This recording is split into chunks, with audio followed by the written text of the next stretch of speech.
अब ये देखते हैं कि चैट जीपीटी ने हमारे लिए इस काम को किस तरीके से सरंजाम दिया था। ठीक है, तो आते हैं ज़रा इधर, और ये हमारे पास चैट जीपीटी का जनरेटेड कोड है, ये मैं आपको दिखा देता हूँ। ये देखें जी, उसने भी हमारे लिए पहले एक स्टेटलेस क्लास बनाई थी, ये उसका बना हुआ कोड है।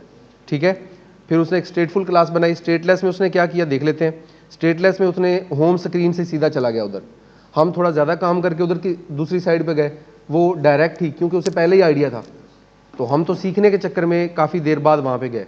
जब हमें पहले से ही आइडिया होगा कि हमने इसमें स्टेट मेंटेन करनी है, तो हम डायरेक्ट ही स्टेटफुल में चले जाएंगे। तो यहाँ से वो सीधा स्टेटलेस से स्टेटफुल में आ गया। ठीक है, स्टेटफुल में आने के बाद स्टेट क्लास में आकर उसने क्या किया, यहाँ पे फिलहाल इसकी हमें अभी देखते हैं, डिस्कशन करते हैं।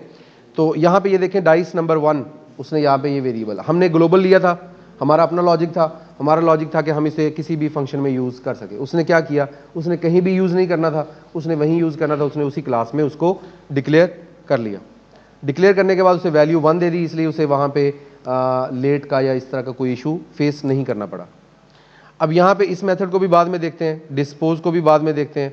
रोल डाइस हमने बनाया था, वहाँ पे नाम उसका कुछ और रखा था, उसने यहाँ पे प्राइवेट मेथड रखा है जिसका नाम रोल डाइस रखा है। ठीक है, उसने वहाँ पे एनिमेटेड कंट्रोलर के जरिए काम किया है, हमने डायरेक्ट सेट स्टेट में नंबर जनरेट करवा लिया था, वैसा ही हमने किया है।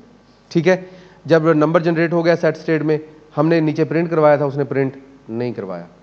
अब यहाँ पे बिल्ड में उसने प्रिंट करवाने के लिए क्या किया है, एफ बार भी लगाई हुई है, सेंटर में कॉलम लगाया हुआ है, कॉलम के अंदर यहाँ पे एनिमेटेड का भी हम काम कर ही नहीं रहे, तो उसके बाद उसने साइज बॉक्स यूज़ किया। एनिमेटेड के अंदर उसने जो है ना क्या किया है, एनिमेटेड के अंदर जो है वो उसने इमेज डॉट एसेट यहाँ पे प्रिंट करवाया है, इमेज डॉट एसेट। और यहाँ पे देखें वही काम किया उसने, डाइस, उसने भी नाम वही रखे हैं, देखें डाइस 1 2 3, यानी एक स्टैंडर्ड पैटर्न है। जब आप एक सीक्वेंस में किसी इमेजेस को फॉलोअप करना चाहते हैं तो उनके नाम आपने मैचिंग रखने हैं, ताकि आपको बाद में उसको कंट्रोल करने में आसानी हो। तो उसके बाद डाइस नंबर उसका उसने यूज़ किया, और उसने हाइट विड्थ दी हुई, हमने हाइट विड्थ नहीं दी, हमने उसको फ्लेक्सिबल कर दिया था, हमने उसको एक्सपेंडेड में यूज़ किया है, उसने उसकी हार्ड कोडेड हाइट विड्थ रख दी है। ठीक है, तो अब हार्ड कोडेड का नुकसान क्या है वो देखें ज़रा। यहाँ पे जैसे स्क्रीन बड़ी होगी तो इमेज जो है वो उतना ही रहेगा। ठीक है, ये हार्ड कोडेड है, इसको हार्ड कोडेड वैल्यूज कहते हैं।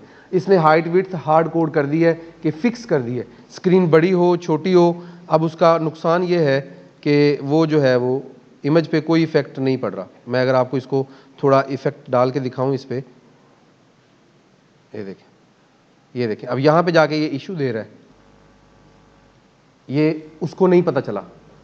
ठीक है, एज अ ह्यूमन हमने उसमें एक्सपेंडेड पहले डाल दिया, तो वो काम तो करता है लेकिन इतना एफिशिएंट वे में काम आपको नहीं करके देगा, आपको खुद एडजस्टमेंट करनी पड़ेगी।